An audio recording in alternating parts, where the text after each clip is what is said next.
Hello and welcome to Tech Defense. My name is Aman Veresya, and today in this video we'll be learning how Kali installation and how Kali Linux works. Kali Linux is a very versatile operating system. It is being used for penetration testing and vulnerability assessment, and it has everything from reconnaissance to final reporting, thus making it one of the best operating systems for IT professionals and security analysts alike. Let's learn about it. The prerequisites of installing Kali Linux on your system are that you need at least a 64-bit system along with 4 to 8 GB of RAM, along with 20 to 30 GB of free hard drive space. We'll be following the installation on VirtualBox, but you can also follow the installation on VMware since they are both very similar. Okay, let's dive into it. Now, to download Kali, what you need to do is just open your favorite browser, go to kali.org, and on Kali website you will see multiple list of downloads. So just click on download. You'll see a lot of downloads. So you'll see your installer images, VirtualBox, ARM specific images, mobile images, cloud, continuous live boot, WSL, and build script differently. What you're going to do is just go and click on installer images. Just download this installer image. You don't need to go for the other ones. Just go for this installer image. I'll just click on that and it will start downloading. Once again, I already have this ISO, so I'm just gonna stop. Okay. The other thing, while this downloads, the other thing that you need is a basic installation of VirtualBox. So I'm just gonna search for VirtualBox. I'll go to the website and I'll just click on download. Once I click on download, just click on Windows when asked. So just click on Windows. Once again, I have VirtualBox installed on my system. You just run the setup file once it's done, and if there are any issues in the setup file, what you can do is, if it is showing you a Microsoft redistributable error, which is a pretty common error that happens when you install VirtualBox, what you can do is you can just cancel the setup. You can go online and just search for Microsoft redistributable 2019, and on the first link you can just click here and you can just download the 64-bit version for Microsoft redistributable. Once again, the links would be in the description in case you are having trouble to find the links. You can just go ahead and download the redistributable from here. Once that is done, once you have Oracle VirtualBox on your system, just open VirtualBox. What we'll be doing right now is we'll be just clicking on new, this button. Just click on new, name it whatever you want. I'm just gonna call it Kali Linux for YouTube, because why not? Okay, so version once again, it doesn't matter what you choose as long as it's compatible. I am just gonna go for other Linux 64-bit version. The type is Linux, and I can just figure out where the folder is. So I'll put the folder in VirtualBox VM. That makes sense. ISO image, I'm just gonna click on the drop down. I'm gonna click on other, and I'm gonna try to go to my downloads. So I'm already in my downloads, and I'm gonna see this ISO file. So it says Kali Linux 2022.4 installer image. I'm just gonna click on it, open it, and then just click on next. Okay, so I'm just gonna provide some memory to it. So I'm just gonna give it at least 4 GB. So that is 4096 MB. I'm gonna give it at least 4 processors. Let's just give it 3 because video recording is on. I'm gonna give it 3 processors. Usually I would go with like a rule of fourth. So if I have 8 processors, I would give it 2 processor. But right now it should be fine. Disk size, I'm gonna go ahead with something around 25 GB. I think that is fine, but let's just go for 30 GB and then click on next. And you can just double confirm your settings. These are the settings. I'm gonna click on finish. And here it is. Our Kali Linux is here. What we have to do is just start the machine and start the install process. So as you can see, what is happening is once you click on start, you are greeted with this text which says graphical install, normal install, advanced options, and other stuff. I'm gonna try to increase the size. It might not work. So what you're gonna do is you're gonna hit the right control on your keyboard, right control next to the arrow keys, and hit the F button. Once you do that, it's gonna go full screen. Okay. In whatever case, if your mouse is stuck inside and now you cannot get access to your mouse, you cannot get access to your alt tab, you cannot open your start menu, what you're gonna do is you're gonna hit control on the right side. Okay, so your right control. Once you do that, you will get access to your mouse back. This happens in case because Kali starts capturing the mouse input. For us, what we're gonna do is I'm gonna just go ahead with the graphical install because that makes sense. Now, once you click on graphical install, you give it a few seconds to boot up, and it will actually start up an entire installer. Once again, the installer is like super easy to follow. We'll be going it through together. So right now, as you can see, my language is English. So I'm just gonna click on continue. United States, sure, I can once again select whatever country I want. So I'm just gonna stick to India, just to make sure that my time zones and the clock isn't messed up. So American English, sure. It will now try to just scan the installation media. It will take a few seconds, and let's see. So it's trying to still scan the additional components. Once again, this part of the system, this part of the installation might take more time if your system is a bit slow, if you have not provided enough RAM or enough processing to it. So it might take a few more minutes. Once again, we'll just let's just see how it goes. If there is like ever an installation wait process, I'm just gonna pause the video and then we'll just continue.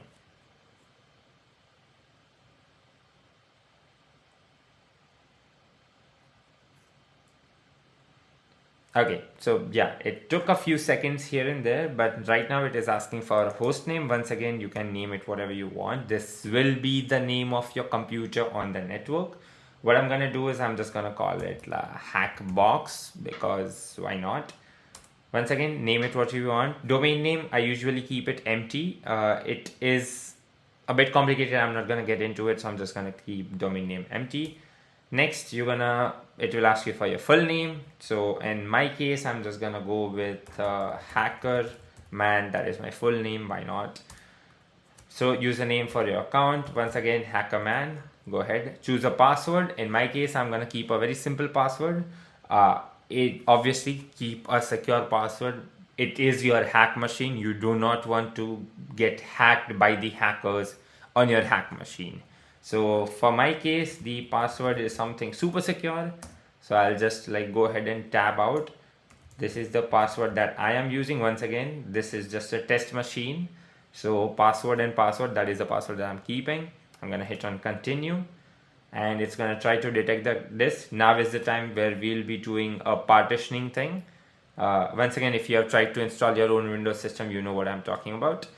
Okay, once again, because this is a VM, it doesn't matter how you partition. So I'm just gonna go with the guided use entire disk option. You can encrypt the entire disk. I'm not gonna bother with. Once again, the encryption option is there. And if you want to keep your VM secure, and if you want that for whatever reason, the information is not leaked, you can use the encrypted. I'm not gonna do that. I'm just gonna click on that. I'm just gonna click enter again. All files in one partition. Once again, if you are a novice who has just started, like with Kali, you can do that. You can create a home partition separate, or you can create a partition separate for home, where the var folder and the temporary folder. But once again, I'm going to keep it all files in one partition. Continue, and then finish partitioning and write changes to the disk. Continue again. Yes, and then continue again. Once again, this is a part of the installation where it will take a long time depending on how your system is responsive. So what I'm going to do is I'm just going to stop the recording right now, and as soon as it reaches the next step, we'll continue. Okay, so here we are at this point in installation where it is asking us to select a desktop environment. For Kali, because we are in a virtualized environment, I would suggest that stick to XFCE, which is the default desktop environment. Now, XFCE is one of the very lightweight desktop environment, which doesn't take much RAM, it doesn't take much memory at all, and it is very, very, very light on the CPU. So we'll just stick to XFCE. Once again, a desktop environment is necessary. That is how you interact with the graphical user interface, right?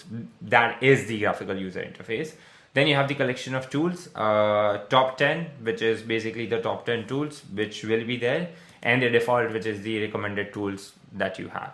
Once again, you click on continue, and then it will start installing the entire software, which, as it you can see on the screen, it has more than 2400 different files. Even if they get the files, it's still going to try to install all of it.